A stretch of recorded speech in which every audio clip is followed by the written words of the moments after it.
Using these tips, your home will always be clean and fragrant.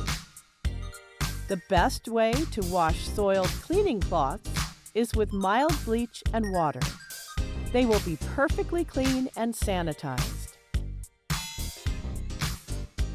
Pour lukewarm water, vinegar, alcohol, and liquid detergent into a spray bottle.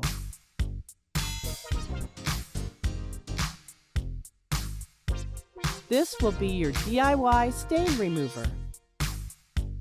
Also effective on light fabrics. Mix together bubble bath, baking soda, and hydrogen peroxide. Let's try this whitener on these mud-caked shoes. Scrub vigorously and rinse off. Amazing! They are like new again. Remember to clean your dryer's filter regularly. First, remove all the lint by hand, then rinse the filter out thoroughly under running water. Lint and dirt affect the dryer's efficiency because they reduce airflow. Vacuum the filter's housing compartment too. Clean the inside of the dryer and the drum. Dirt and dust can collect here too.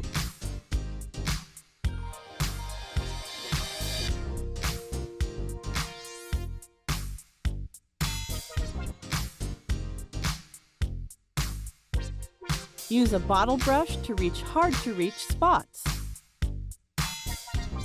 Allow all the components to dry out thoroughly before putting them back to prevent mold from developing. An impeccable cleaning job. Horrible smells coming from the sink? Unscrew the drain cover to clean thoroughly. Dirt that is difficult to remove can be deposited under the drain cover.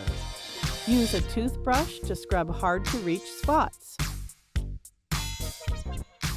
Before screwing the drain cover back on, sprinkle some powdered detergent into the drain. This will help keep the drain cleaner for longer and eliminate nasty smells. Clean and scented. Difficulty removing sticky labels? All you need is the heat from a hairdryer. The glue on the label will melt and you will be able to remove it without struggling. Easy! Pour 3 caps of fabric softener into a container and dilute it with the same amount of water. Cut a cleaning cloth into small squares and immerse them in the mixture. Keep these mini cloths handy to ensure your laundry is always nicely scented.